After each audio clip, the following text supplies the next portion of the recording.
Alex. So for the context of this conversation, set the scene. Can you give us a bit of a bio? Yeah, sure, happily, and thanks for having me on. Look, my background's in technology sales, working across a mixture of early mid-stage startups here in New Zealand and then larger international corporates. And then throughout this journey, I noticed that us Kiwis and the Kiwi companies I work for weren't that great at selling, B2B selling, that is. And look, I set up my business to address that. So I work with ambitious companies, primarily in the technology space, build selling capability and develop sales skills. We know founders and their teams. And I work with companies typically up to about $10 million in revenue. And, it's all about just helping them operationalize and step change and grow ultimately. It's interesting. As we're talking, I'm trying to figure out what the title for this interview would be, because I know that as soon as I put sales in the title, it's going to switch a segment of the audience off. It's like, I know. Sales is for the dude with the three-piece suit and the quarter over there. It's not for me because I'm creative. But your point is that sales is something that we all need to get our heads around, and it's not just one part of the company.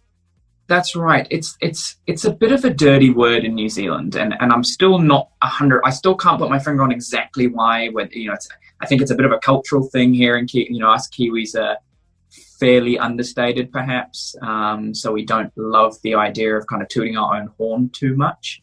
But yeah, it's this dirty word, and you're right. As soon as you put sales in the title, you will automatically lose people because they'll think, and their mind will go to the sleazy car salesman in exactly as you said, in the three-piece suit. And, that's a real shame because, sales are the oxygen for business. Like, without sales, you haven't got a business. And what I've seen through the work I've done and in previous careers is that a lot of really innovative tech doesn't help as many people as it could because their sales teams, their sales function, and their sales strategy, even coming down at a really high level, just isn't figured out. And that's really why I got into doing what I do now, is because New Zealand has such innovation, and we're globally recognized for being an innovative nation. Yet we're also equally recognized for being crap at operationalizing that and selling it. Excuse my French. I don't know if I can swear on here or not. Look, I just want to help more companies firstly understand that sales are important. It's not a dirty word. It's actually helping people if you do it right. And two, when we do it right as a nation, if we pick the tech sector, for example, that has the opportunity to be our number one export if we do it right. There's a couple of things to pick up on there. I just want to go back to the psychology that you mentioned. We are a reserved kind of bunch. There's a very British kind of sentimentality going on there. But is that changing? Is how you sell, is that necessarily about tooting your own horn now, blowing your own trumpet? Are you seeing an evolution there? Is that kind of is it shifting to match that reserved kind of psyche? I'm glad you picked that up, because no, selling is not actually tooting your own horn when it's done properly. I can't remember the name of the study, but they studied thousands of sales calls, thousands. And they found that the most effective salespeople spoke for less than half the time, about a third to a half, and asked a lot of questions and listened. And in a nutshell, that's what good selling is. It's understand the person you're talking to, figure out if you can help them, and if you can, great. And if not, point them somewhere else where they can get the help they need. It's not actually tooting your own horn, really. That's just the perception of it. So my grandmother was onto something when she said you've got one mouth, two ears. Shut up. Exactly, and that's actually with my clients. Fundamentally, that's the biggest shift they often have, is when they realize that selling and how to do it effectively, especially when we're talking high value, like we're talking, $10,000 plus in terms of the value of the product or service. That when they start asking a lot of really good questions and understand their buyer so much better, the sale just kind of happens a lot more easily. then they don't feel like they're having to force a square peg into a round hole anymore. And that's if there's one thing that people take away from this short conversation, is that selling isn't tooting your horn. It's asking good questions and looking for fit. I'm always interested by titles as well. Like if you scroll through LinkedIn, you'll see like Chief Feel Good Culture Officer, that kind of thing. But you see a whole lot of new titles that essentially mean sales. Like whether it's the marketing assistant manager, ease flow, I don't know. What's going on there? Is that part of this thing that you're talking about? That people know that sales is important inherently, but there's this kind of block still. I think so.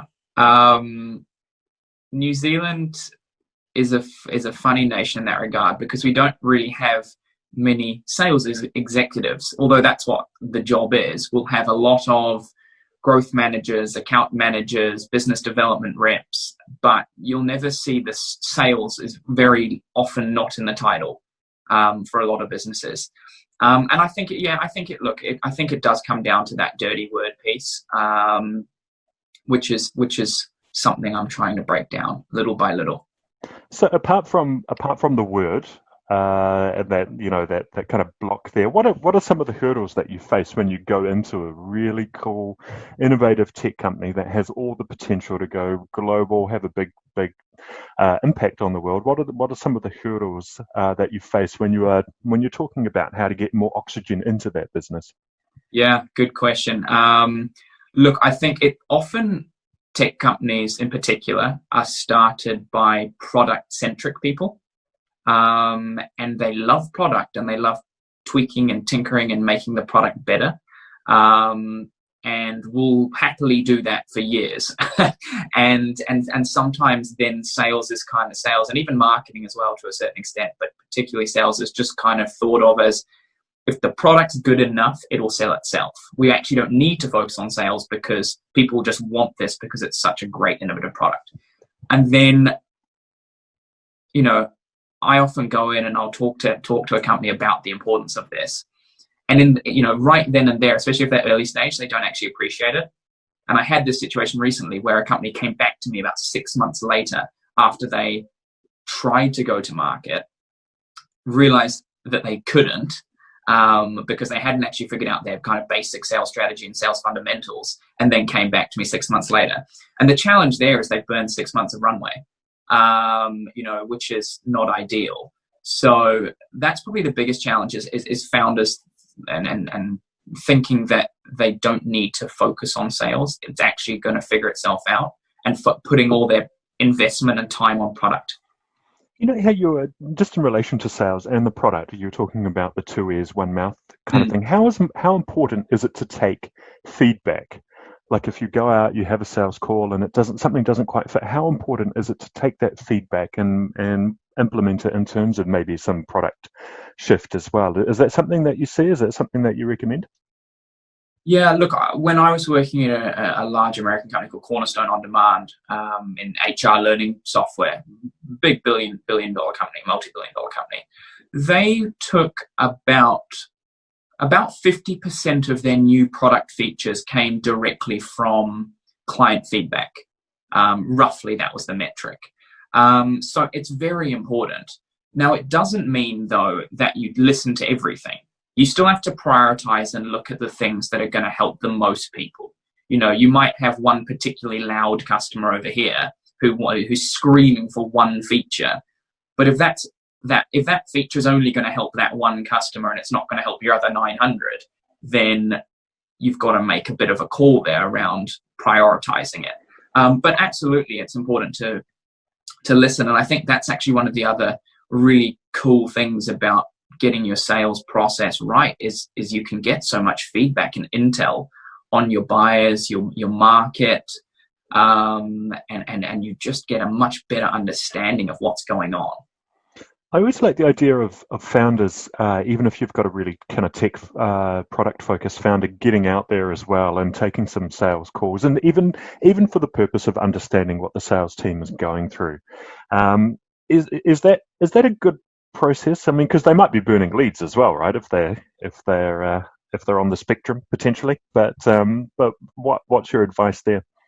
Look, probably half my clients are where the founder is still doing the bulk of the selling, and I think that's the right approach early on.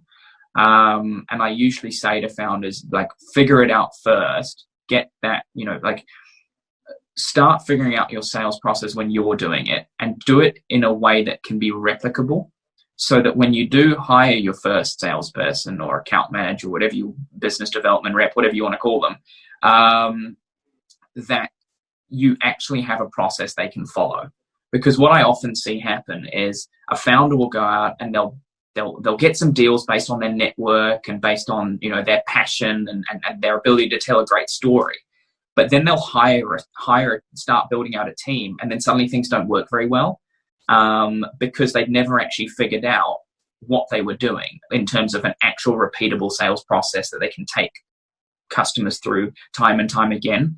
And I've seen that play out on a really big scale with an organization that had more than 20 sales people, but because the process had never been actually nutted out early, sales rep efficiency was terrible, and per rep they're barely covering their cost, and that's not actually the rep's fault in the instance I'm speaking about here. It was actually that they weren't actually put in a position to be successful. Sorry, that was a bit of a long-winded way of answering a question, but short answer is yes, founders should go out and do the selling first, but be conscious when they're doing it and try and map out that process so that they can then teach it to someone else. Are you seeing that process? Are you noticing that with all the companies that you go to, that process is very similar, or can you get very, very different kind of shapes and sizes? Look, they all have a similar flow.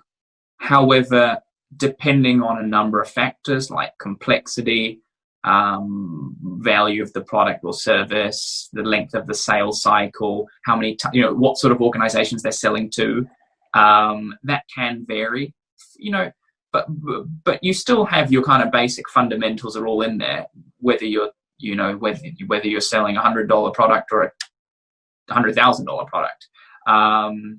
You might just have a few more sales stages in your $100,000 product because it has to go through more red tape and you're dealing with more stakeholders. Can you paint a picture of what the basics are, like that kind of fundamental, whether it's lead gen, farming, whatever? Yeah. Can you paint a kind of basic process? Yeah, sure. So look, if we start with, we'll use maybe inbound as a good example. So you say you get an inbound lead from your marketing, you have your leads stage. Then from there, you typically move them into like a qualification stage, which might be the first point of contact you actually speak with them. And the goal of that, and that's usually like a 20-minute call. And the goal of that is to, figure out, is there a fit for them? Is there a fit for us? Do they have budget? Am I speaking to the right person? Basically all your kind of key qualification criteria to make sure that you're not wasting your time and you're not wasting their time. And then from there, let's assume we're talking about a software product. You might book a demo, or you might do the demo on that call, depending on the value of the software we're looking at. So then let's say we move it into a demo workflow. Then from there, you might send out a proposal, and then you might have a proposal review meeting, contract signed. That's a really, really simple one. For a more high value product, there might be a few other stages in there, because there might be things like, you might send out your contract, but you might have like contract red lines review. You might have a procurement process if you're selling into government or large enterprise. So, it does depend, but the fundamentals are pretty similar early on. And do you go into some companies and they don't even have the fundamentals? Like, how would you rate New Zealand companies in terms of just having some basics in place? It varies wildly, like really wildly, actually. I see some that have at least started thinking about this. So they might be using a CRM and be using like HubSpot's, for example, template, and they'll be using that as their sales process maybe. I see some companies who have absolutely none at all. And then I've even seen larger companies who don't even have a CRM, and we're talking, 50 plus employees, and they don't even have a CRM or any kind of process implemented at all. Overall, I think New Zealand is very, very immature here in this space. And one of the reasons I actually got started into this is a good friend of mine who's based in Silicon Valley and does a lot of work with Sequoia and a lot of their the companies that Sequoia invests in. He was he was kind of opening my eyes to what they were doing over there compared to what we were doing here. And it's just, they're streets ahead. Like the level of intelligence they get and have in their sales process and how well thought out it is. New Zealand is just, we just don't compete on that level. We're still at like level 1 and they're on like level 9. So yeah, a long way to go there, I'd say. It's an interesting thing, because we've had lots of interviews where we sort of discuss that split between going out and raising funds and bootstrapping and selling. But what you're saying is that even at the fundraising level, there is this really sophisticated approach to sales as well. So that's kind of part of it. Yeah, and look, appreciate that some of those companies are getting tens of millions of dollars of investment. So I'm absolutely not saying that all Kiwi startups, for example, should be playing at that level of sophistication, because that wouldn't make sense. They wouldn't even get ROI on trying to implement something like that. But we should be turning up the notch a little bit and getting a little bit more operational efficiency, because what this does is it reduces your cost of sale. It speeds your sales cycle. It maximizes your conversion rate. You get more cash in the door. And then, if you then are going fundraising and you've actually got some revenues, you don't have to give away as much of your company either. So there's a lot of benefits. I'm a proponent of bootstrapping to a point, because if you can prove the model and go out and actually get a bit of traction, then you don't have to give up 30% equity at a rubbish value. You can actually get, hold on to more of your company. And even that negotiation in terms of the value of your company, that's kind of sales as well, right? Oh, yeah, exactly. Look, sales is everywhere, right? It's a lot of what I teach absolutely is like, how do you negotiate in a way that isn't just, let's meet in the middle, I say 10%, you say 30%, all right, we'll settle at 15, right? So sales is everywhere. How to run a presentation, like presentation choreography. And that's absolutely applicable whether you're trying to sell equity in your company or if you're, actually selling the end product. Have you noticed now, like, the world is kind of strange now? You've got this pandemic, you've got this kind of social rupture working its way through the States. It's a strange time, and a lot of people are saying now's not the right time to be selling, which is kind of strange as well, because you kind of need the economy to be going in order to create jobs. So what's your take on that? What's your advice on how you sell at a time like this? Yeah, that's a really good point. And I've done a few webinars on this when we were in lockdown. Look, if you've got something out, if you've got a product or a service that helps people, my view, for what it's worth, is that you should feel morally obligated to go out and help people with it. And the way you do that, unless you're just going to give it all away for free, and for most businesses that's not feasible, you need to go out and sell. When you sell more, you help more people and you add more value. So absolutely you should be selling. Now, what I will say is that how you were selling 6 months ago probably isn't going to work as well anymore, because, as you rightly said, the landscape has shifted massively, and it is a bit of a unprecedented, crazy time with what's going on, really. And our buyers' mindset is a little bit different. And I think we touched on this earlier, I think before you press record, is that people are out there and they're reducing their spend. So people are looking for ways to trim costs, like business owners, executives. They're looking at how can we reduce our discretionary spend? How can we reduce our spend on the essential things that we actually do need? How do we reduce our risk? And that's 9 out of 10 people you're going to have a meeting with if you're trying to sell to them. So if you're going in there with the same approach you were when the economy's booming and money's flowing freely, probably not going to get the same results.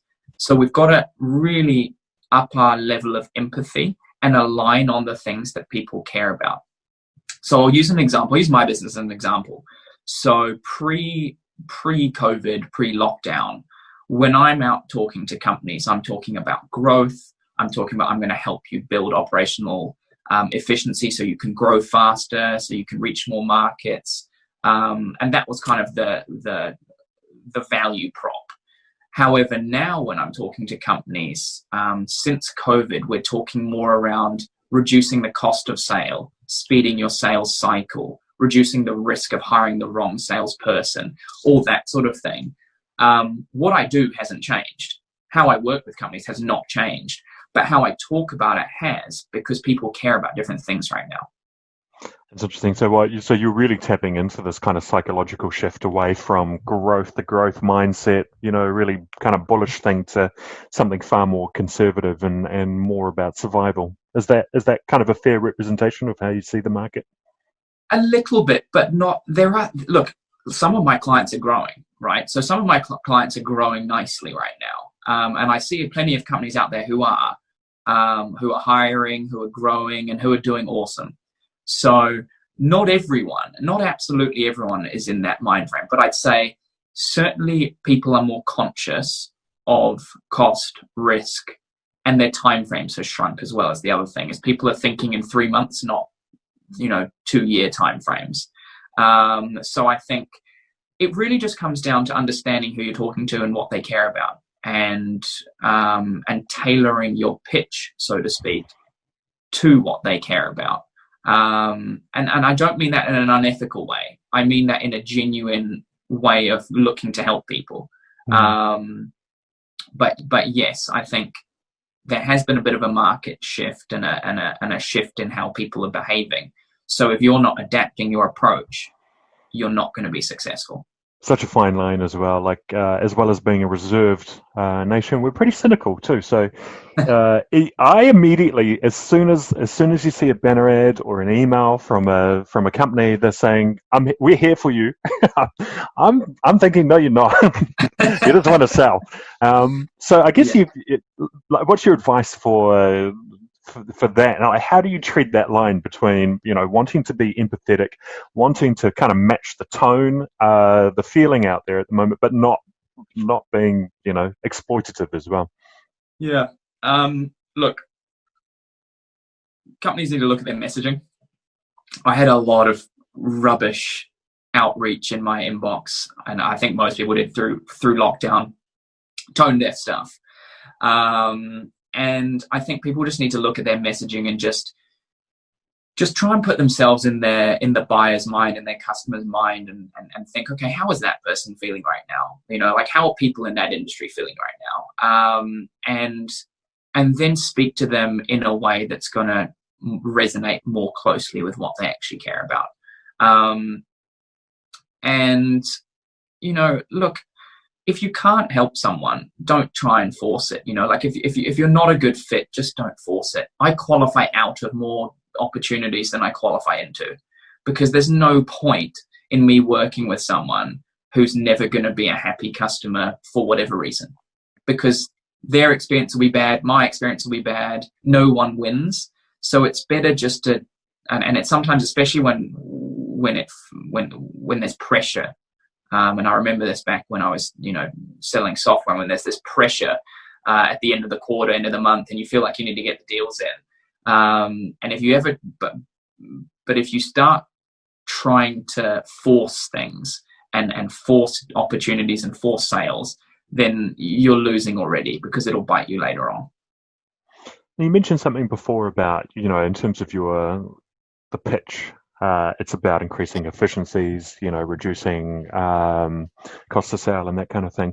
It made me think of the Warren Buffett quote, which I've used a million times lately. But it's when the tide goes out that you see who's wearing trunks and who's not. Do you think that in terms of those efficiencies and the cost of sale and that kind of thing, that we will ultimately, the companies that thrive and survive throughout this process will be a lot leaner, a lot more efficient, a lot better companies? I think there is opportunity for that, and this whole remote working piece is a nice example of that. Like if you look in the US and you look at a lot of the tech companies there, over 50% of their sales force will be purely remote selling, and they will be doing sales over Zoom, over the phone. And like, for example, back when I was a Cornerstone, I was selling 6-figure plus, even up, touching on 7-figure. If you look at full contract value, software deals without ever meeting people face to face. And for Kiwis, that sometimes seems a little bit alien. They feel like you've got to go and sit across from someone, shake their hand, and have a coffee with them to do business. But it is nice to see that there has been, and it's forced, but there has been this little bit of a shift to more remote or inside selling. And I think that's an opportunity where if we as a nation get a lot better at that, that's going to exponentially help growth. It's interesting, yeah, because the Zoom thing is like you could be in Silicon Valley now, and I could be in Wellington. It's a massive leveler, and I said this to a few of my clients recently. It's like, yes, you're a relatively small fish, but the customer experience is going to be the same buying from you than it is from buying from Google at this point in time. So if you can get sharp on that and get your inside selling approach right, it's a huge opportunity and much lower cost. You don't have travel cost, you don't have expense costs. You are more efficient. Your productivity goes up a lot more. So yeah, I think it is for sales the way of the future for New Zealand. Not for everything, but certainly for a lot of selling. And I think it's also I think a lot of kind of old school sellers will get found out when they don't have, perhaps they already have during lockdown, when they didn't have their expense accounts and, that ability to just take people out for a lunch to get deals done. If you actually look at their productivity in a week, they're quickly found out. What do you make of that though? Because isn't long lunches, eating for the company, isn't that part of it? Isn't that part of the sales kind of relationship thing? Look, it has its place, I think, certainly if we're looking at long-term strategic opportunities, big enterprise selling, absolutely, it has its place. And if you're spending $1 million plus on software, you probably want to meet the person you're doing business with, quite more, 9 times out of 10.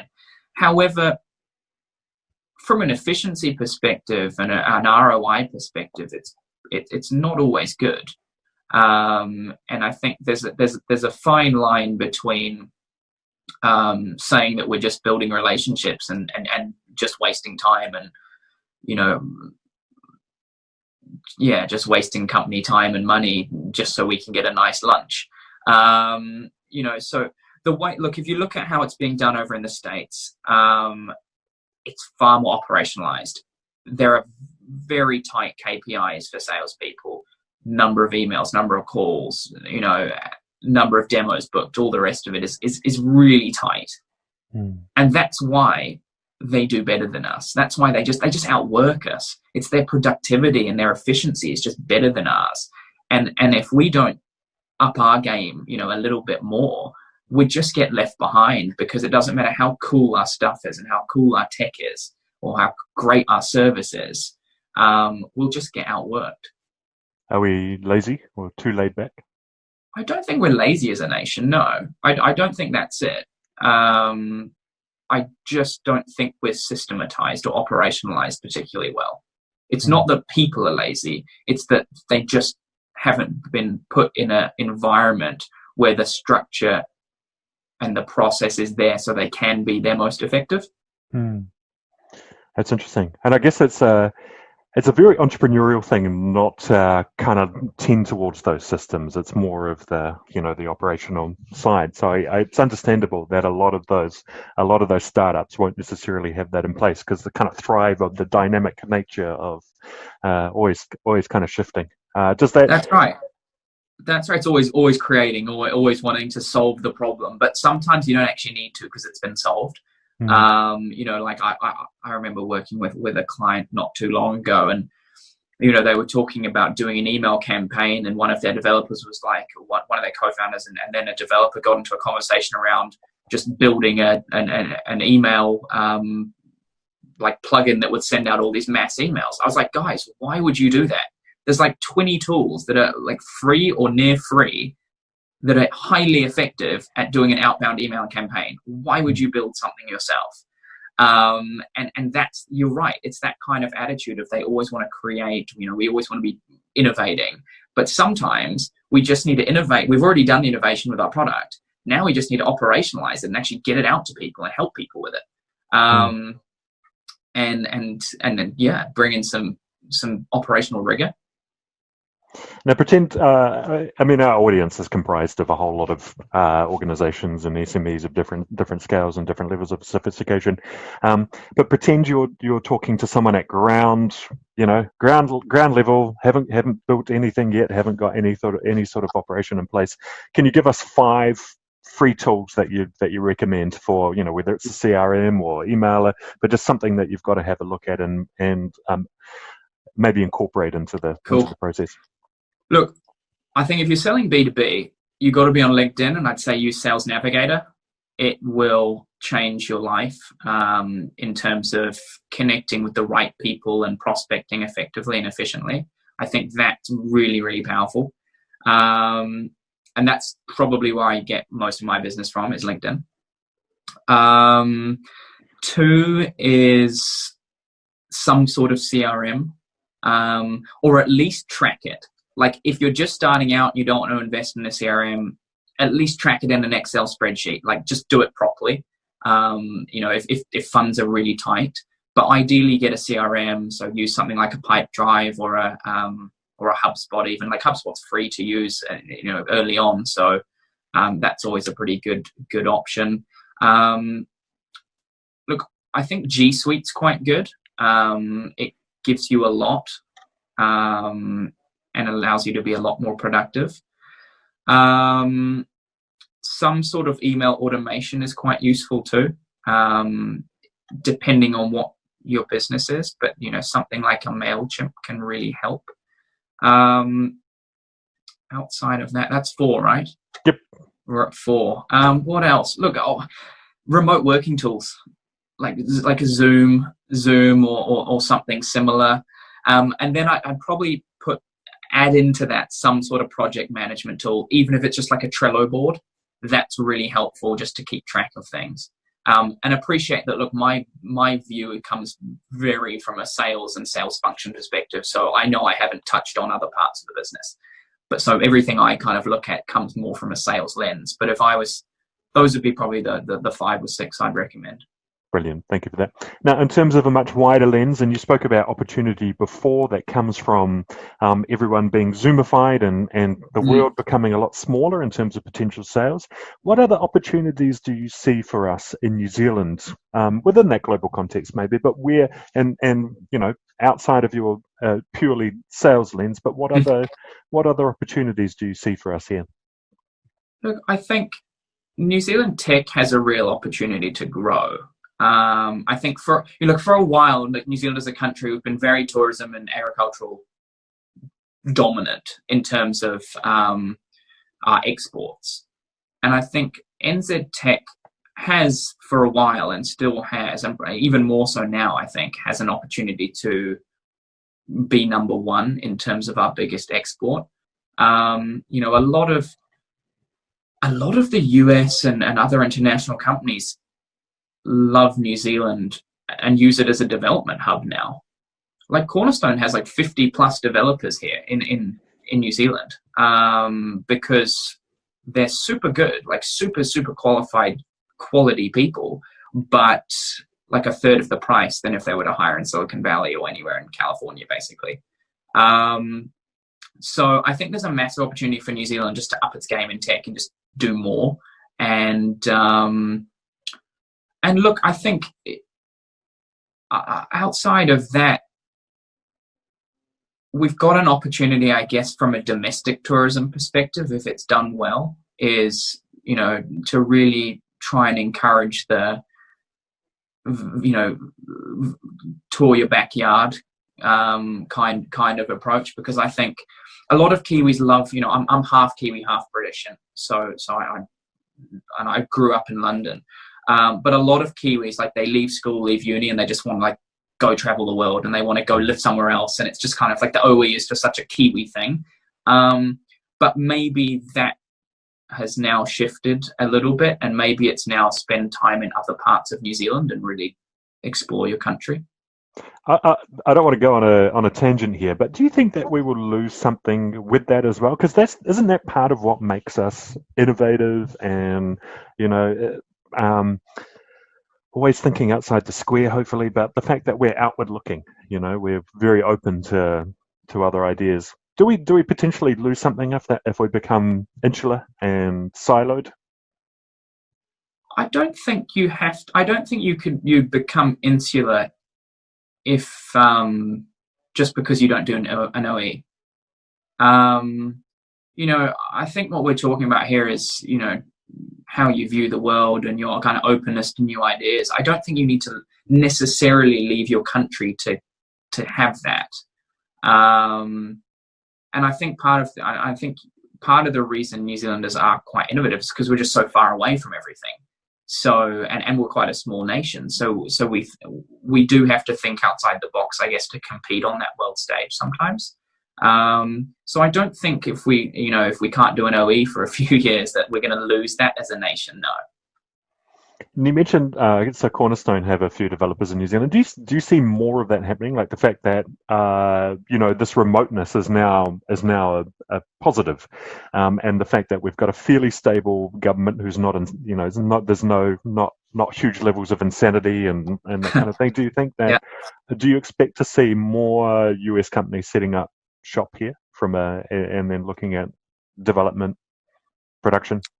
Look, I wouldn't be surprised. Like, we've seen Microsoft already investing here in New Zealand. Other US companies have invested in here for a while in various capacities. So I can't see that stopping. And I think what New Zealand has been quite well recognized for how we've handled this whole start of the year, basically. And I think a lot of overseas companies will have noticed that, so will kind of see us as a little bit of a safe haven, perhaps. I don't want to get too political, but if you look at the budget, there's a lot of money going to skills around some of the trades, so plumbing, and, civil engineering, and construction, and that kind of thing, which is really important. But do you think that we're missing something? Do you think that there are other skills that we need to develop more as a nation? And you mentioned coding and that kind of thing. Do we need to look at some of those things as well? Yeah, look, I do. I think that it's great that there's this investment in those areas that you just mentioned. I think it's fantastic, because I don't think they have been perhaps recognized enough for their importance. Over the last few years, there's always shortage in those areas. But yes, I do. I think, and it kind of brings me on a new kind of venture I'm setting up at the moment. Actually, we're trying to get more young people into a sales career and really evangelize selling for young people. And I think that's an area that we can do better in, is help young people into careers such as, whether it's sales or technology that you mentioned in kind of coding, computer science, and just do more around that, because tech right now in New Zealand is one of the most, kind of stable, resilient industries for us. So I would love to see some more government focus on supporting that and helping that industry or those kind of professions succeed a little bit better. Yeah, it's interesting, and regardless of the industry, I think sales is such an important thing. It's the oxygen, as you mentioned earlier, in terms of embedding that in our young people. Like, any advice that you'd give to parents in terms of some things that you can get your children kind of thinking about and engaged with to make them better salespeople in the future? That's a good question. I think sales is a funny one here, because everyone falls into it by accident. Like, no one no one plans on having a sales career. Like, I fell into it by accident, completely by accident, and everyone I talk to is the same. So I think it partly starts at the universities, where there needs to be, or schools even, where there needs to be more recognition of it. Like, you never go to a uni career day and see, here's a great sales career and you can be earning hundreds of thousands of dollars by the time you're 24. You never hear that story, but it's the reality, and whilst a lot of my friends went into kind of the big four and accounting and finance and so on and banking, I fell into sales, and then 3 years on in our careers, I'm the one with the house and the nice car, and they're like, hold on, what do you do again? But that story's not told. And I think that's a real shame, because it's a great career and you can do so well. So bringing it back to your question, what can kind of parents do? I think by kind of breaking down this whole stereotype of it's your sleazy car salesman, and talking more about sales as a way to help people, and it's matching people and problems, and problems and solutions. That's really what it is in a nutshell. You've got a problem, I've got a solution. Let's talk about it and see if we can help each other out. That's ultimately what selling is. So I think if parents can do that, that would be great. And look, other than that, it's really just education on what sales is, like what selling actually is in practice. Brilliant. All right, as we go through, because we talk to a lot of founders and entrepreneurs and SMEs as we do this interview series. Is there a question that you'd like me to ask on your behalf? To founders and SMEs. Yep. I'd love to know how they found this year, from like how some of the sales challenges they've had this year, and what they've tried to do or done successfully to combat that. Brilliant. That's a good question, actually. What challenges have you faced, and what have you done to combat that this year? What if I? Okay, that's well. Look, going into lockdown, I think, like most people, I was pretty worried. I was thinking, well, look, advisory training services are going to be pretty low on the list of priority. They're one of the first to that marketing. They're one of the first to go. All I just saw were the scissors coming, and me getting cut. But actually, the opposite happened. Which I'm blessed for. But I got really active, right? So knowing this and kind of seeing what happened, I got really, really active and went into full kind of prospecting mode. And I built my network quite substantially, got really active on LinkedIn, and just spoke to a lot of people. And I'm not even salesy kind of conversations, just genuinely just like wanting to understand what's going on in people's worlds. So I spoke to about 100 people in lockdown. I had about 100 Zoom calls with people I'd never met before over lockdown, and just kind of learned what was going on in their world, and quite a few of those ended up turning into clients in various capacities as well. So yeah, look, that was one thing, and I guess the other challenge was, which I already touched on, was just changing how I position what I do. But I did that really early, did that back in February almost. Brilliant. All right, one last question, more of a request actually, but part of this for me, the importance of these interviews for me is to just counter some of the negativity, and it's quite rightly so. The newspapers have to report on the many thousands of people that will lose their jobs and that kind of thing. But I think it's, sometimes that can just create this kind of spiral of negativity. So it's really important to have some counter to that as well, and to talk about opportunity and constructive kind of actions. Can you leave us with something optimistic? Yeah, sure. Easily. A lot of the biggest, most successful companies in the world were started in downturns. McDonald's, for example, was started in a massive downturn. Airbnb was started in a downturn. So although sometimes it can seem like the walls are kind of crashing down, we've got to stay positive, and look for opportunity. We've got to stay hungry, and and adapt. And I think if we do that and keep a positive mindset, we'll be okay, and we'll come out the other side stronger, and better than we were before.